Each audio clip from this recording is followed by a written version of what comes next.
Another big round of applause. We just wanted to clarify as well.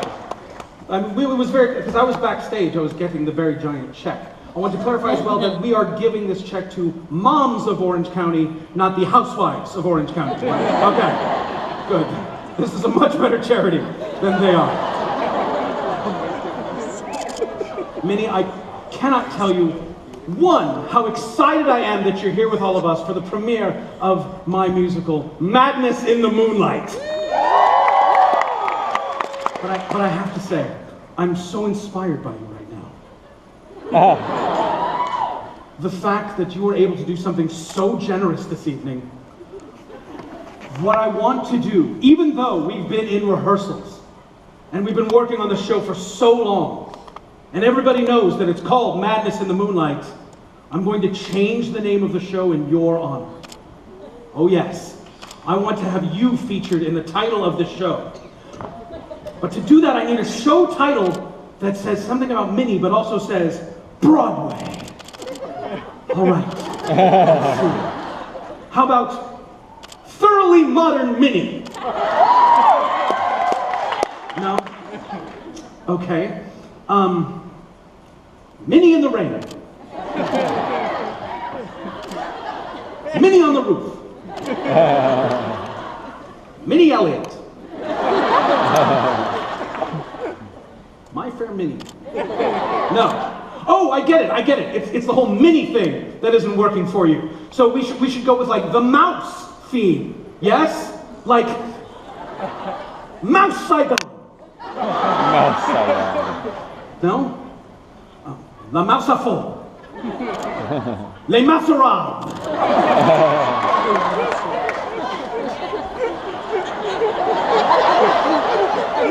It's good, but not for this, right? Okay, right. How about, let's see, The Mousy Chaperone. No? Ooh, I got it. This one's exciting. You're gonna love this.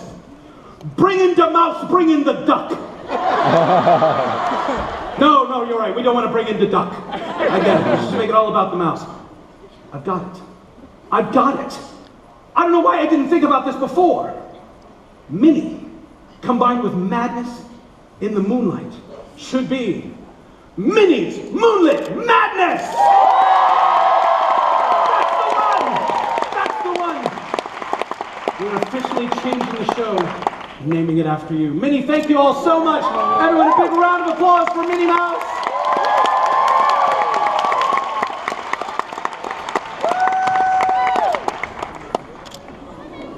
So excited to be here, ladies and gentlemen, that you're all here for the premiere of our new musical. And I'm especially excited that I actually get to be a producer of a musical. I've always wanted to be a producer. I want to be a producer, hovering over the honey tree. That's not right. No, I've always wanted to be a producer, and I'm so excited that I get to do it tonight. It was a long journey to get to this place filled with adventure and romance. Would you like to hear the story of how I got to be a producer? Yeah! About half of you would, all right. My journey to being a producer started when I was living on the West Side, so you could say this is a West Side story. I started off, as many of you know, as a performer. And I've been touring as a performer for, I don't know, the last 5 years. And I got to go all over the world. I've been to Chicago, Oklahoma, the South Pacific, and Vietnam. Yeah. The conditions in the theaters weren't the best in Vietnam. A lot of the theaters had holes in the roofs and it was very stormy, so a lot of times we were singing in the rain. And the theaters would flood, so right down the center aisle we'd get this big river. But I will tell you, I met the best friends on that tour. Tommy, Oliver, Joseph. I called them the Jersey Boys. Not because of why you think. They were always wearing their favorite shirt from their favorite baseball team, those damn Yankees. Who else was there? There was Billy, Elliot, Oh, that dear Evan Hansen. Yes. And what was his name? Todd Sweeney or something like that? I don't remember. Anyway, Vietnam was such a wonderful experience. I just miss Saigon. But I knew I couldn't make a living as a performer for very long. I mean, it paid well, but not well enough. There were some times when I really didn't know how I was going to pay last month's rent. And I realized the money was in producing, so I figured I have to become a producer. So I'm going to go on this journey, and I toured everywhere, hitting every theater I could. I went up and down Sunset Boulevard. I went to New York and went up and down 42nd Street. I went all the way out to Avenue Q. That's where I met this girl named Annie. And she told me that her brother, George Birdie, was a producer, and that he was looking for someone to help co-produce his next musical. So we have to set up a meeting. He says he likes to hang out in Central Park on the weekends. So I spent Sunday in the park with George. And we talked, we played chess, and when we were just about to get down to business, I realized it was all a big ruse. They were going to rob me. George turns to his sister and says, "Annie, get your gun!" And I said, "Bye-bye, Birdie." And I went and hid behind the carousel. Until I could get out of there, I was going to go to the Forum Theater, one more meeting. Well, a funny thing happened on the way to the Forum. Especially if you didn't see that one coming. I get into a cab, and I'm about to head out that way. And just as I do, this lady jumps into the cab and tries to push me out. And the cab driver is like, "No, you can't do that." And she's like, "Yes, I can. I'm your fare now." And the cabbie points at me and goes, "No, that's my fare, lady." And I say, it's fine, we can share the cab. So we do, and we get to talking. It turns out she wasn't all that wicked. She was actually a funny girl. Her name was Nanette. And she came from a fun home. We started dating, and she took me back to her place one time, and I got to meet her cats, Matilda and Evita. And her sister Kate, who warned me that it wasn't going to last between me and Nanette. See, apparently Nanette had dated a lot of guys and dolls. And she kept a record of everyone she'd ever dated. She had all the men she'd ever dated, she kept in a book. And when she filled that one up, she filled up another book. Yeah, she had one book of men and a book of more men.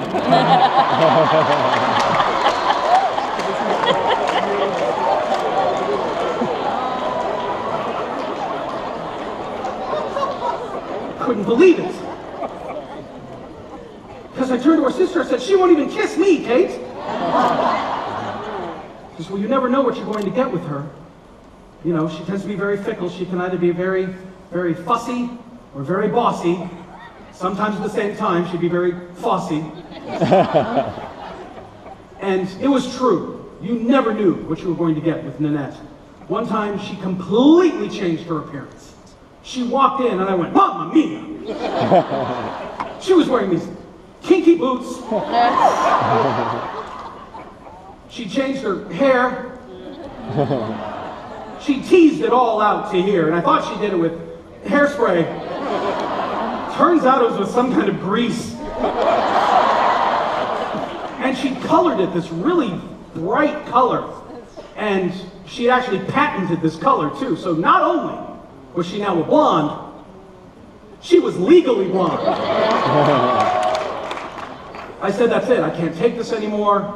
I don't think we can see each other anymore." And she was like, "What? How can you do this to me? I'm crazy for you." I said, "Oh, you're crazy, all right. Maybe not completely crazy, but certainly not next to normal. I mean, there's a light in the piazza, but nobody's home, if you know what I'm saying." So she said, "Don't you love me?" And as much as it pained me to say it, I had to say, no, Nanette. And we broke up. But it's okay. Went home, continued my quest, and I went through my email, deleted all the junk. I get spam a lot. and I found an email from my old friend Dolly, whom I hadn't heard from in forever. I had to call her up. She saw it was my number and she answered the phone. She said, "Hello, Dylan!" You know what I said. And I was like, I didn't think I'd hear from you for so long, because I heard, you'd gone like on some spiritual journey into the woods in some secret garden and were living like a gypsy. So, no, but she's come back home. She's living in the Heights now. And I said, wait a minute. You're in town? Yeah, I worked that one in. She says, yes, and I hear you want to be a producer. I'd like to introduce you to someone who I think can help you. Mr. Charles Brown will be able to help you, and he's looking for a co-producer. And I've heard this before. I said, yeah, okay, promises, promises. She says, no, really, want to introduce you to him. So she introduces me to Mr. Charles Brown and says, I want to make sure you're serious about this. I'm not going to do any sweet charity here. I said, no, I'm very serious. He goes, are you sure? Because you don't look like the kind of person who knows the difference between a good musical and a lame musical. And I assured him, I know what good is, and I know what lame is.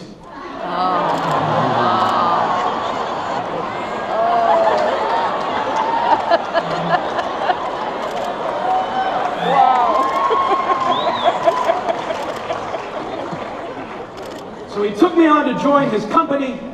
I said, you're a good man, Charlie Brown.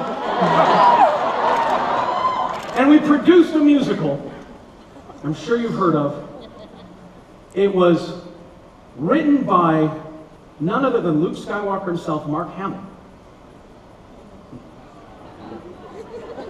It was about the life of Mark Hamill, and it starred Mark Hamill. Oh yeah, it was a ton of Mark Hamill. You could say it